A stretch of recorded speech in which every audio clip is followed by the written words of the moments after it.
Bonjour à tous et bienvenue, vous regardez 6 minutes chrono, le rendez-vous quotidien de la rédaction de Lyon Capital. Et on continue de s'intéresser aux élections législatives anticipées suite à la dissolution de l'Assemblée nationale décidée par Emmanuel Macron. Aujourd'hui, on va s'intéresser à la 4e circonscription du Rhône et on accueille la candidate du Front Populaire, Sandrine Renel, bonjour. Bonjour. Vous êtes aussi adjointe à la ville de Lyon. 4e circonscription, c'était pas forcément celle sur laquelle le PS avait le plus d'intérêt. Vous aviez plutôt, vous, demandé la 2e. En quoi la 4e, finalement, ça peut être une opportunité pour vous, sachant que c'est peut-être la moins gagnable des circonscriptions lyonnaises?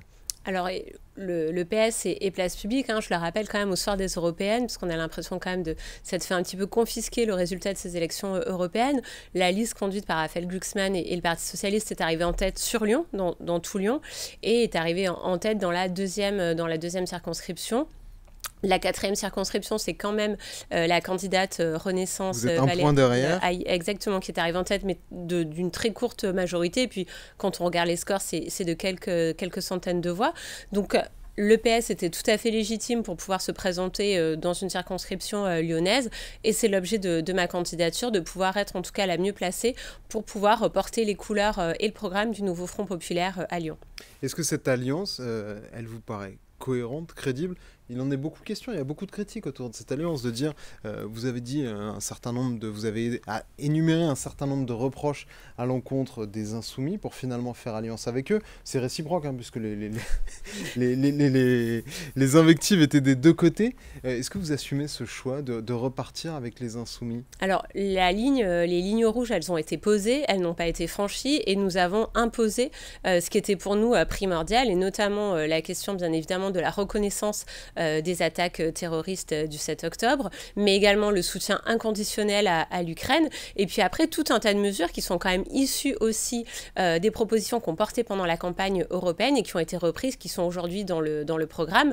Et donc, on voit bien quand même aussi qu'on réaffirme dans ce nouveau Front populaire cette ligne qui est portée depuis déjà pas mal de temps au Parti socialiste. Et donc, du coup, nous l'assumons pleinement. Et nous avons effectivement pu quand même redresser, on va dire, un peu le tir. Et aujourd'hui, la France insoumise n'est pas majoritaire dans cet accord. On voit bien quand même que les lignes ont bougé. Pour revenir à cette 4e circonscription du Rhône, donc c'est la seule où la liste Renaissance donc est arrivée en tête dans la métropole, voire même dans le département du Rhône dans son entièreté. Le bloc de gauche arrive à 41,5%, ce qui est à peu près ce qui devrait être autour du périmètre du nouveau Front populaire. Est-ce que c'est un score qui est assez énorme, notamment dans cette circonscription-là, qui a longtemps été la circonscription la plus à droite de Lyon. Mais est-ce que ça dessine quand même pas un plafond de verre, sachant que ça va être aussi le gros problème du nouveau Front populaire, c'est de trouver des réserves de voix pour le second tour. Là, elles seront où vos réserves de voix? On voit en fait que la gauche à Lyon progresse. Elle a progressé dans les autres circonscriptions, elle progresse dans les arrondissements. Mais quasiment à plus 10 points par rapport aux législatives. Exactement, par rapport 2022. à il y a 2 ans. Donc en fait, on voit bien quand même qu'on progresse. On voit bien aussi que c'est le résultat de tout un travail qui a été porté et que nous portons en tant qu'élus, mais sur l'ensemble des arrondissements et sur la ville de Lyon.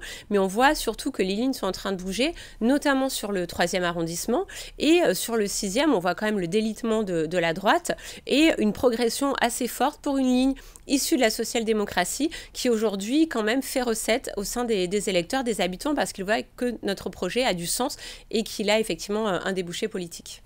Votre programme est pointé du doigt, est renvoyé à peu près en termes économiques au même niveau que celui du RN, comme un programme démesuré, fou, par des analystes ou par les candidats macronistes ou la majorité présidentielle.